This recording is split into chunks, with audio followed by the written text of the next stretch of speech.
Salam, selamat malam, salam sejahtera untuk kita. Bapak Ibu, saudara-saudaraku yang dikasihi dan berkati Tuhan, selamat berjumpa dalam renungan malam, Kamis 13 Maret 2025. Adapun firman Tuhan untuk kita pada malam hari ini, terdapat di dalam kitab Perjanjian Lama, yaitu kitab Kejadian, pasal yang ke-13 ayat yang pertama hingga yang ke-13.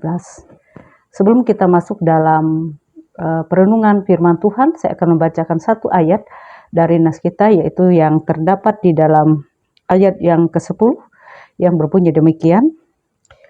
Lalu Lot melayangkan pandangannya dan dilihatnya lah bahwa seluruh lembah Yordan banyak airnya, seperti taman Tuhan, seperti tanah Mesir sampai ke Zoar.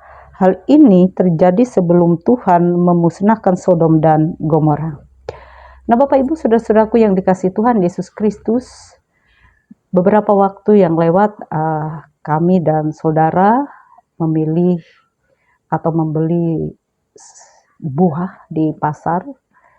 Lalu kami memilih buah yang ukurannya besar-besar ya, seperti itu, dan bagus kelihatannya. Nah, kami bawa ke rumah. Setelah pulang, ternyata apa yang terjadi? Justru buah yang besar itu sedikit isinya dan busuk. Seperti itu, banyak yang busuk. Tetapi buah yang kecil-kecil malah bagus dan memuaskan.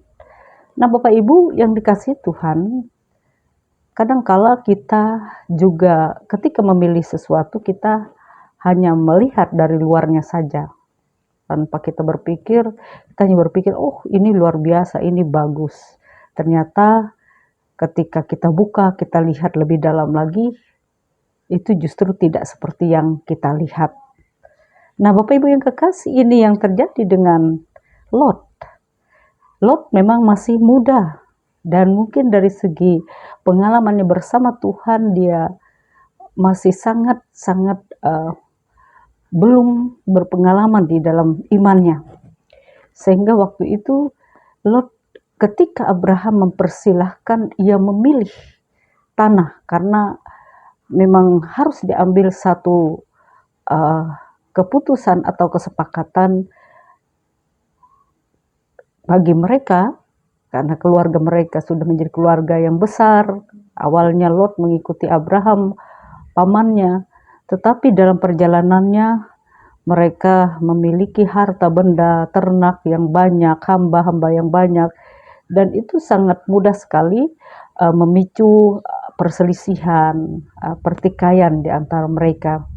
Dan hingga pada saatnya ketika penjaga atau penjaga domba dari Lot berkelahi dengan penjaga domba Abraham atau ternak Abraham, Abraham berpikir bahwa ini tidak mungkin terus begini, sehingga mereka bersepakat harus mengambil keputusan untuk berpisah tempat seperti itu, karena sudah kondisi mereka tidak memungkinkan untuk bersama, harta benda mereka terlalu banyak saat itu.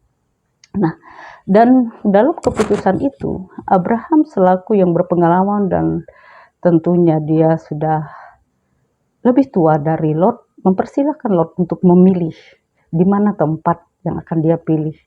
Dan Lot ternyata memilih di sini sesuai dengan nas kita, berada di lembah Yordan, karena dia berpikir di situ banyak airnya ya. Sehingga dia dengan mudah akan memberikan makan ternaknya. Tetapi tanpa ia sadari bahwa justru meskipun ada kelebihan di sana yang terlihat, tapi ada bahaya yang mengintai dia.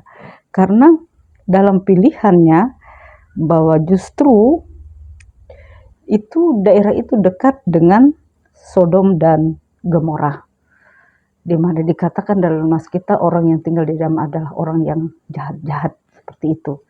Dan Bapak Ibu yang kekasih, sedangkan Abraham, dia memilih suatu tempat yang rindang, penuh pepohonan, padang penuh pepohonan, dan ternyata tempat itu adalah tempat yang akan diberikan kepadanya.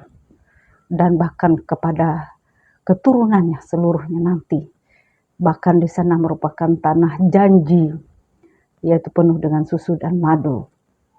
Nah, Bapak Ibu yang kekasih di dalam Tuhan kita Yesus Kristus, apa yang terjadi dengan Lot dan Abraham di sini juga menjadi pembelajaran bagi kita sebagai anak-anak Tuhan.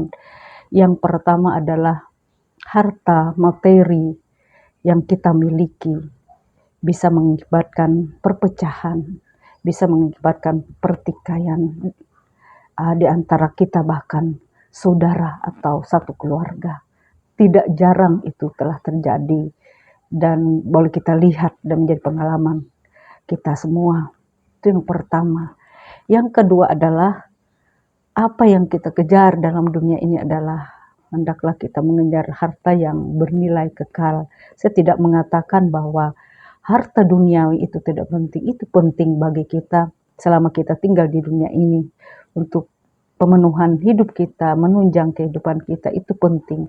Tetapi bukan menjadi fokus utama kita. Kita harus ingat bahwa segala sesuatu yang kita miliki adalah bersumber dari Tuhan. Tuhanlah yang sudah menganugerahkan segala sesuatu bagi kita. Maka dengan itu, mari kita senantiasa selalu berpaling, selalu menyembah, selalu datang kepada Tuhan sang sumber berkat dan apapun dalam kehidupan kita. Lalu yang ketiga adalah kedewasaan iman.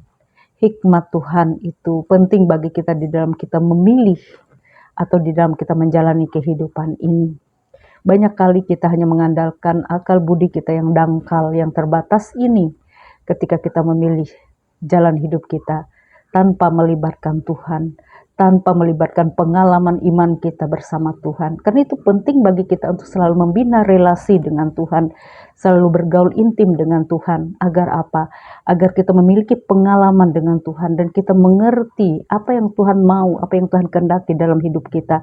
Dan kita tidak akan pernah salah memilih karena kita memilih atas tuntunan dan pimpinannya. Kita taruhkan, kita letakkan, kita serahkan semuanya hanya ke dalam Tuhan yang menjadi penentu atas segala sesuatunya. Dan biarlah melalui kebenaran firman Tuhan ini sungguh mengajarkan kita sebagai anak-anaknya. Mari kita tidak hanya melihat apa yang nampak dari mata kita, tetapi tidak melihat kedalaman kasih Allah, kedalaman kuasa Tuhan dalam hidup kita. Tetapi kita lebih lagi hidup melekat dengan Dia, sehingga kita tidak dengan cara dangkal untuk melihat bagaimana Allah itu bekerja dalam kehidupan kita dan dalam rencananya. Tuhan memberkati kita, mari kita berdoa. Bapa di surga, di dalam nama Yesus, kami mengucap syukur buat firman-Mu yang baru saja kami dengar. Kami percaya ya Bapa di surga, Engkau selalu menuntun memimpin kami. Sehingga kami tidak hanya melihat apa yang nampak dari mata jasmani kami, tetapi kami boleh melihat dengan mata iman dan mempercayakan semuanya ke dalam tangan Tuhan. Apapun itu, biarlah rencana dan rancangan Tuhan yang menentukan segala sesuatunya bagi kehidupan kami. Terima kasih Bapa, terpujilah nama-Mu. Dalam nama Tuhan Yesus, kami sudah berdoa dan mengucap syukur. Amin. Selamat malam, Tuhan memberkati. Shalom.